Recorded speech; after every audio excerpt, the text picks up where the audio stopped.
Have you ever mistaken someone for less just because they didn't look the part? Hi there.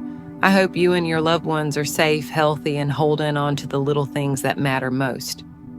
Today, I want to share with you a story, not just any story, but one that might just shift the way you look at people and maybe even yourself. It started like this. The air at Heathrow Airport buzzed with the familiar noise of rolling luggage and the low murmur of early morning travelers. The first-class line moved slowly, as usual, filled with people wearing crisp suits, leather shoes, designer scarves, all the markers of status. But right in the middle of them stood a man who didn't quite fit the image. He wore a simple plaid shirt. His boots were scuffed, the kind that told stories of miles walked, not showroom gloss. Over his shoulder hung a faded canvas bag, the kind you'd find in a secondhand shop or passed down through decades. He stood quietly, with no phone in hand, no urgency, just presence, calm, comfortable, like he knew exactly who he was. That man was Paul McCartney. But in that moment, no one seemed to notice, and just a few steps behind him stood another man, Victor. Victor was everything Paul wasn't, at least on the surface. Tall, sharply dressed, custom-tailored navy suit, polished Oxfords, watch glinting under the LED airport lights. He stood with the posture of someone who believed the world should move for him. And when his eyes landed on Paul, you could practically hear his internal dialogue screech to a stop. Victor leaned forward slightly and muttered under his breath, just loud enough to be heard, "Him? In first class? Seriously?" Paul didn't flinch. Instead, he turned his head, slowly, like someone who had heard this 100 times before, and met Victor's gaze. There was no defense in his expression, no anger, just a soft, knowing smile, the kind that said, "Son, I've been around long enough to know what really matters." But Victor wasn't done. He scoffed, a real theatrical one, and stepped forward, making sure he got ahead of Paul in the line, like that was going to prove some kind of point. Now, Oz, have you ever witnessed a moment where someone is trying so hard to show you how superior they are that they end up showing you the exact opposite? This was that moment. Victor couldn't shake the feeling that Paul, with his simple clothes and quiet presence, didn't belong. To him, luxury was about polish, about image, about projecting success with every step. And this man, with that worn-out shoulder bag and humble posture, no way. But what Victor didn't realize was that he was about to get a front-row seat to one of the greatest lessons of his life from the man he just tried to look down on. The line inched forward. Victor stood tall, adjusting his tie every few seconds, a gesture more for display than comfort. He wasn't just waiting to board, he was performing. Every movement seemed calculated to say, "I belong here, I've earned this." Paul, meanwhile, stood still, hands resting lightly on the strap of his worn bag, eyes forward, not a trace of tension in his shoulders. He didn't need to prove anything, because when you've played to millions, sat with world leaders, and lived through revolutions of music and culture, first class isn't a prize. It's just another seat. But Victor kept poking the bear.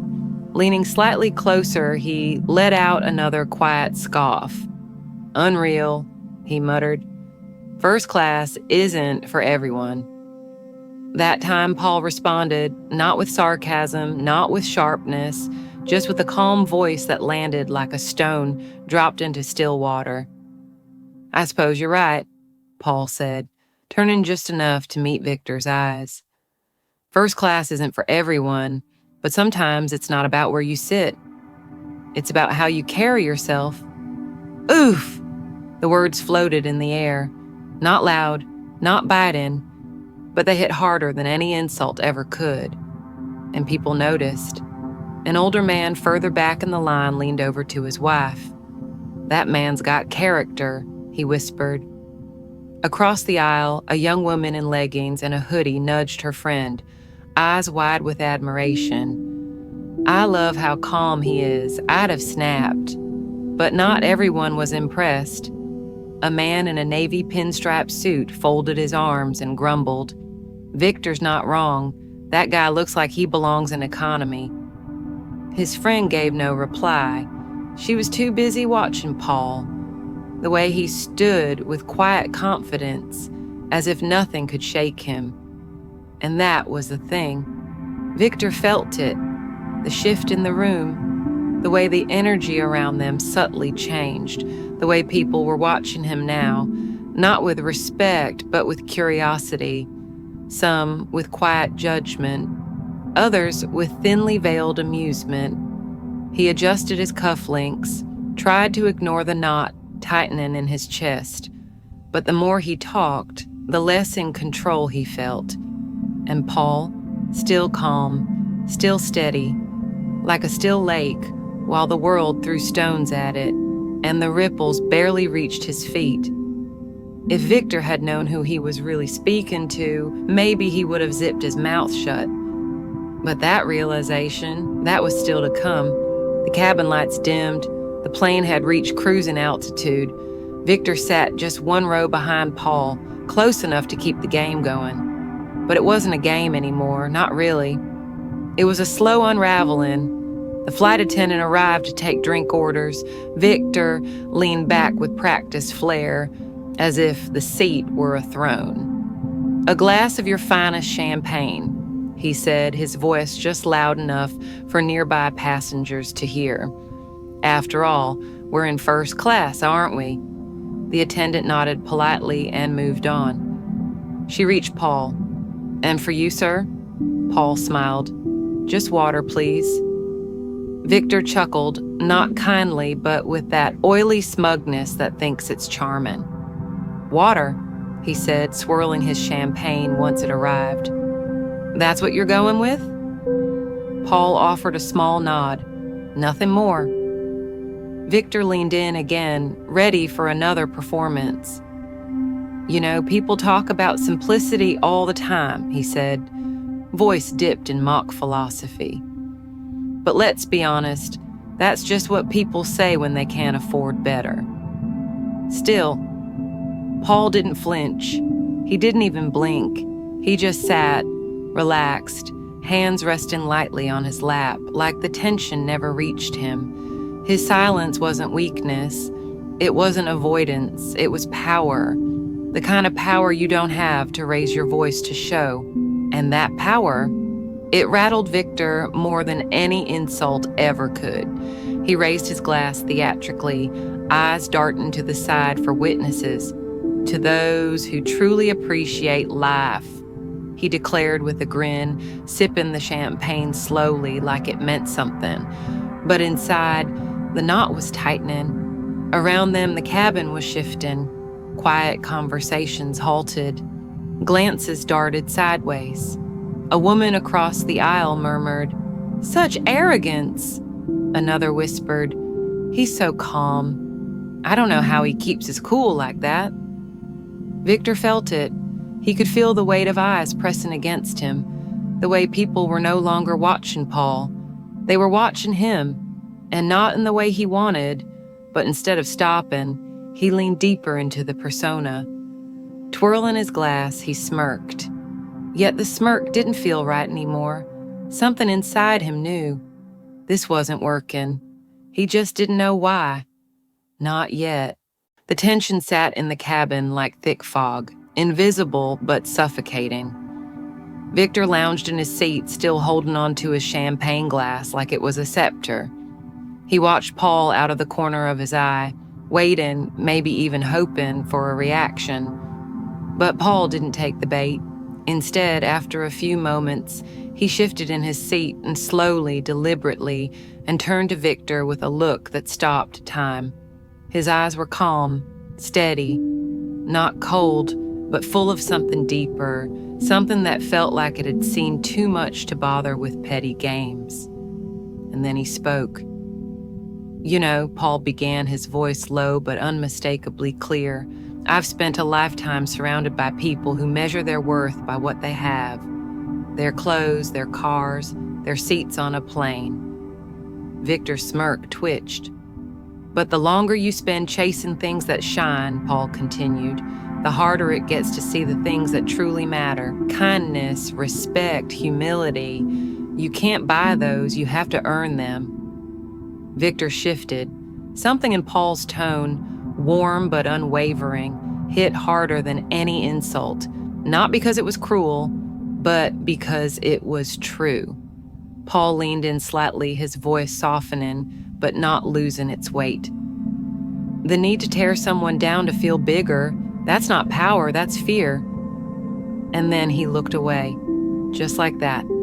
No dramatic pause, no mic drop. Paul picked up his bottle of water, unscrewed the cap, and took a sip like nothing had just happened. But everything had.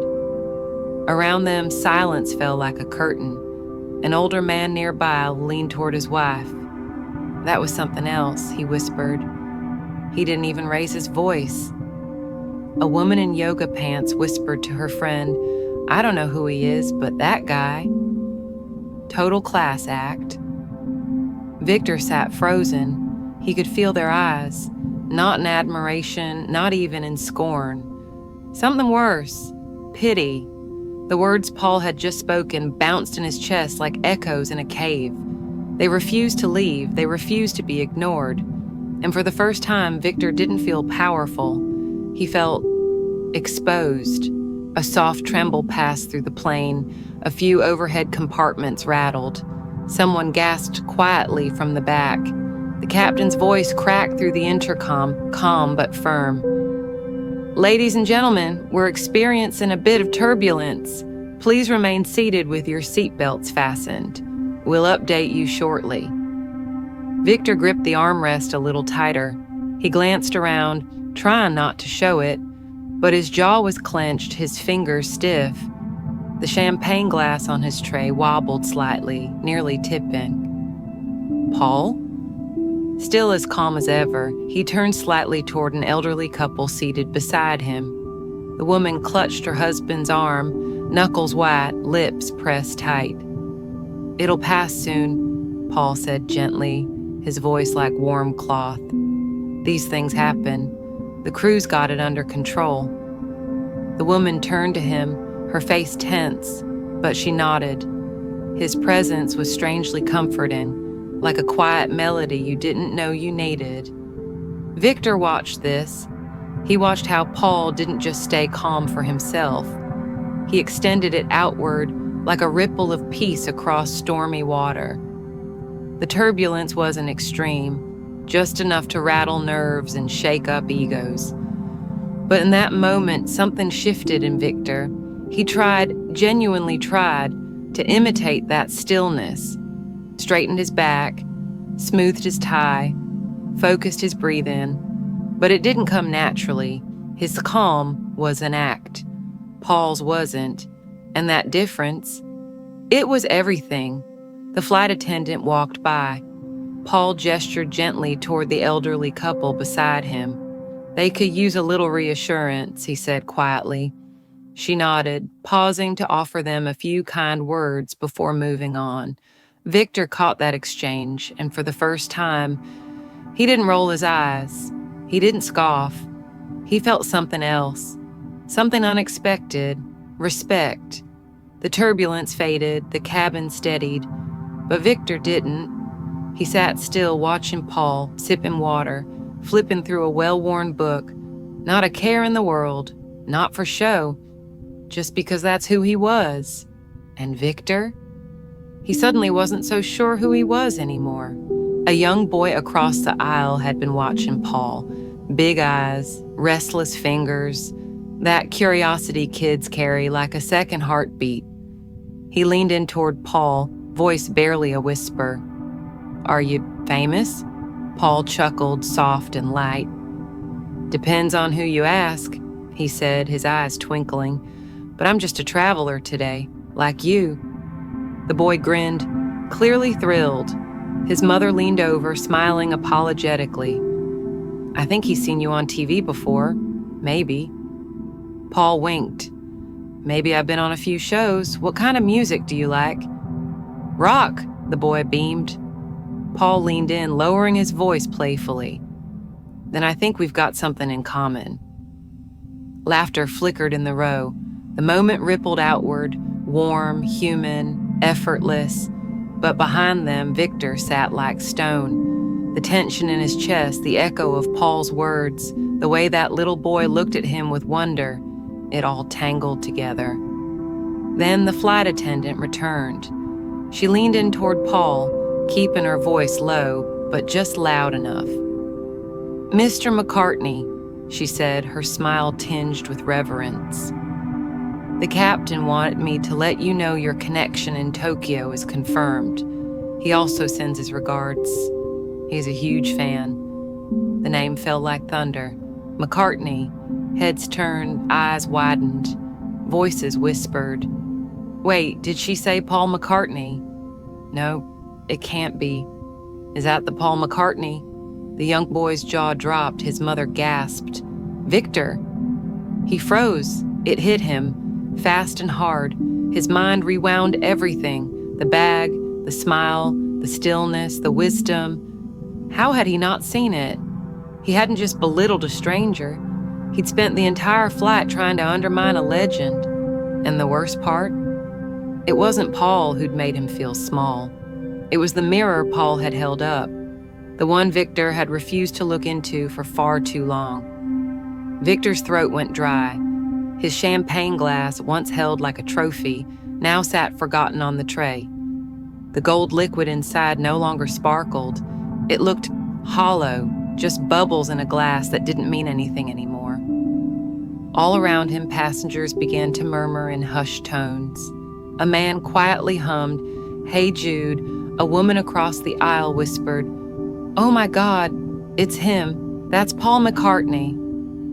Paul sat as he had all flight, calm, unbothered, smiling gently to the young boy, then turning his gaze quietly to the window, as if none of this changed who he was, because it didn't. But Victor, he was unraveling. Everything he had thought about Paul, every judgment, every dismissive glance, now flipped on its head. And he knew. He knew he hadn't been confronting a stranger. He'd been confronting his own insecurity, his need to feel above someone else just to feel enough. He looked around. Passengers weren't looking at Paul with envy. They looked at him with respect. The quiet kind, the kind that's earned over decades of authenticity, not flaunted with tailored suits. And when Victor's eyes drifted back to Paul, they met just for a moment. Paul didn't glare. He didn't smirk. He didn't say, "I told you so." Instead, his eyes held something deeper, understanding.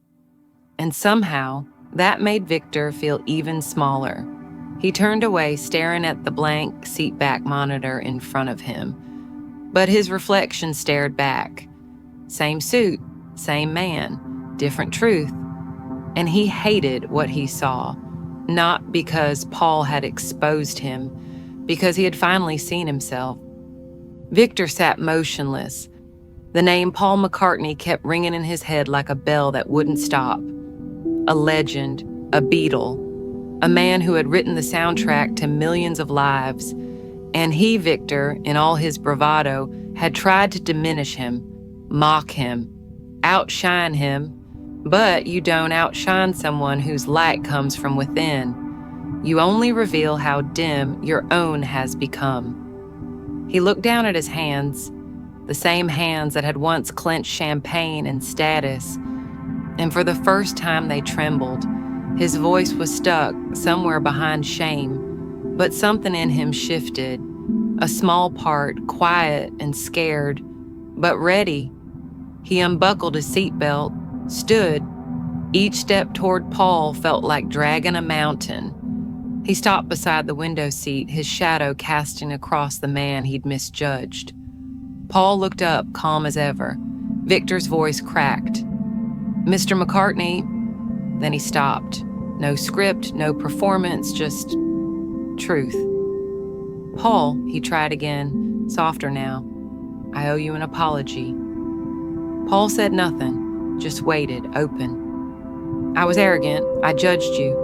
I thought I knew who you were just by looking at you. And I said things I regret." Victor's throat tightened. "I've spent years measuring people by what they show, their clothes, their watch, their seat. But you've reminded me of something I forgot. Those things don't matter." There was a silence between them, and then Paul, ever steady, gestured to the seat beside him. "Have a seat." Victor did, hands clasped, voice low. "You know," Paul said, "it takes strength to admit when we're wrong. Most people never do." Victor blinked. That wasn't what he expected. He expected judgment, distance, coldness. But Paul continued, "We all mess up. The only thing that matters is what we do after, whether we grow from it or let it define us." Victor nodded slowly. "I've been chasing something for so long, and now I'm not even sure I know what it was." Paul smiled. "It's never too late to start seeing things differently." And in that moment, something heavy lifted. Not everything, not all at once, but enough. Victor stood again, returning to his seat, not as the man who'd boarded this flight, but as someone slightly different, slightly more aware. And for the first time in years, he felt lighter. The plane began its descent. Sunlight streamed through the windows, painting everything in soft gold. Around Victor, passengers began to gather their belongings. Slow, casual, thoughtful, but he didn't move. He stared down at the small notebook in his lap. Earlier, it held notes, deals, numbers. Now it held only one thing: a question. Who am I without the suit? It stared back at him like a mirror, and for once, he didn't look away. Across the aisle, Paul zipped up his bag. Still calm, still Paul, still the same man who had never raised his voice, and yet changed the atmosphere of an entire plane. Victor watched him, not as a celebrity now, but as a teacher, a stranger who had unknowingly held up a mirror and said, "Look again." So, who was right? Was Paul right to stay silent, to respond with grace, to never once defend himself with ego? Yes, because he didn't need to win. And was Victor wrong? Absolutely. But here's the thing. Victor didn't wake up that morning wanting to be cruel. He wasn't born judgmental. He, like so many of us, had learned the lie that worth is visible, that respect is worn, that value has a price tag. He was wrong, but he was also human. And when given the chance to change, he did. That's the real lesson here. Not just that Paul McCartney showed us humility, but that Victor chose to receive it, to grow from it. Because real strength isn't in being right, it's in being willing to become better. So as you walk through your own first-class lines, in airports, in life, in relationships, ask yourself, are you carrying your worth, or are you trying to prove it? Because in the end, we're not remembered for the seats we sat in. We're remembered for the space we created, for the grace we gave. If this story moved you, even just a little, leave us a comment. Tell us, have you ever misjudged someone or been misjudged? And if you're on a journey like Victor's, of letting go, of learning, of finally seeing things clearly, we're right there with you. Drop your thoughts below. Hit that subscribe button. Give this video a like if it touched your heart. Share it with someone who needs a reminder that it's never too late to grow. This is Black Women, where we tell the stories that remind us we're all still becoming. And we'll see you in the next one.